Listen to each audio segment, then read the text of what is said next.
Hey guys, this is the world famous Kailasa temple at Ellora, and let's look objectively into who could have built this amazing structure. By the end of this video, I hope you will agree with me that our history is completely wrong and that this temple was built by a very advanced civilization. What's so special about this temple? This temple was not constructed by adding stone blocks, but an entire mountain was carved to create this temple. This is the only temple in the whole world where a mountain was cut out from the top to create a structure. In all other temples and caves, even in Ellora and rest of the world, the rock was cut from the front and carved as they went along. The whole world has followed a rock cutting technique called cut-in monolith, while Kailasa temple is the only one that has used the exact opposite technique called cut-out monolith. To see why this rock cutting technique is so different, let's take a look at this pillar that's over 100 feet tall. Notice how small human beings look when compared to this pillar. Normally, to create such a huge pillar, it would take years of work carving accurately on a huge rock. But this pillar was carved by scooping out all the pieces of mountain around it. You can imagine the amount of rock which has been removed to create this pillar. Historians and archaeologists are confused because of the sheer amount of rock that was removed in this temple. Archaeologists confirm that over 400,000 tons of rock had to be scooped out, which would have taken not years but centuries of human labor. Historians have no record of such a monstrous task, and they think that this temple was built in less than 18 years. Let's do a simple math and see if historians could be right. I'm going to assume that people worked every day for 18 years and for 12 hours straight with no breaks at all. I'm going to ignore rainy days, festivals, wartime, and assume that people work like robots ceaselessly. I'm also going to ignore the time taken to create intricate carvings and complex engineering design and planning, and just focus on the removal of rock.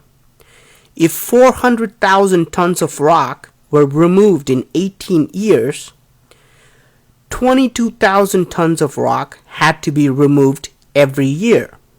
This means that 60 tons of rock was removed every day, which gives us 5 tons of rock removed every hour. I think we can all agree that it's not even possible today to remove 5 tons of rock from a mountain every hour. Not even with the so-called advanced machines we have.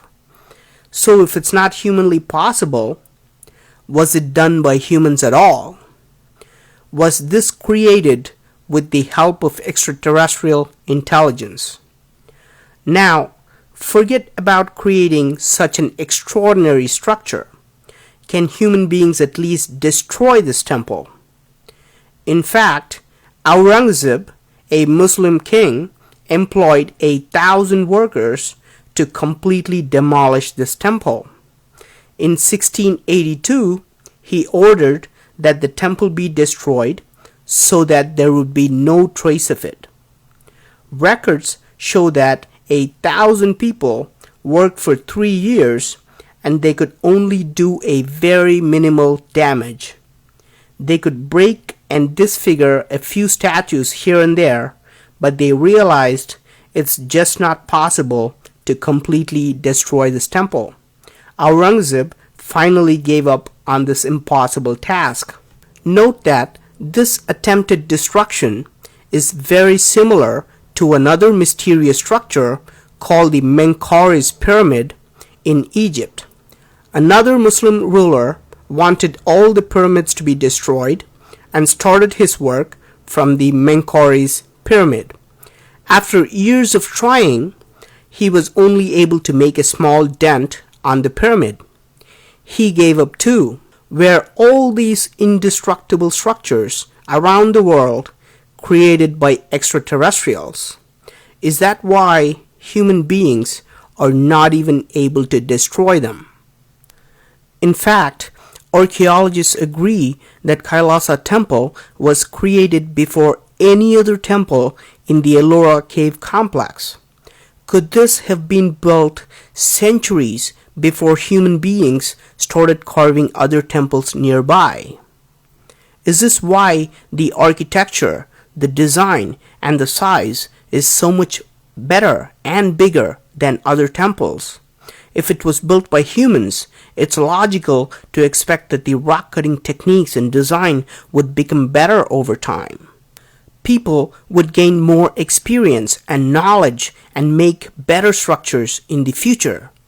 However, the Kailasa Temple is the oldest and the biggest temple carved with engineering perfection. Unlike other temples, the Kailasa is the only temple that's visible from the air. Out of 34 temples, all carved side by side, Kailasa Temple stands out and you can see it while flying over it. Is this just a coincidence? Or was it designed for people to see it from the air, like Nazca Lines of Peru? Even on Google Earth, the aerial view of Kailasa Temple clearly shows an X mark. This is how it looks from the top, and you can see a circular design that is studded with 4 lions that create this huge X mark. Was this created as a signal for extraterrestrials who can spot the location while flying? Unlike other temples of Ellora, notice how well its rectangular design is oriented with all the 4 directions. Its entrance faces perfectly to the west. Is this another coincidence too? Unlike most other temples of Ellora, this temple has bridges that connect towers, rainwater harvesting systems, drainage systems, hidden underground passages, secret peepholes that can show people walking in, elaborate balconies in different areas, and complex stairways that connect multiple levels. And all of this had to be planned accurately before they started carving the mountain.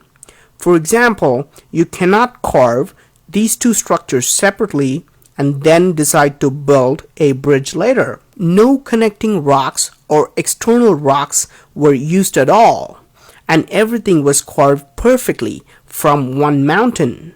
Do you still believe that this was done with chisels, hammers, and pickaxes by people with limited mathematical and architectural knowledge? I hope we can all agree that the Kailasa Temple was built by a much advanced civilization, whether it originated in Earth or elsewhere.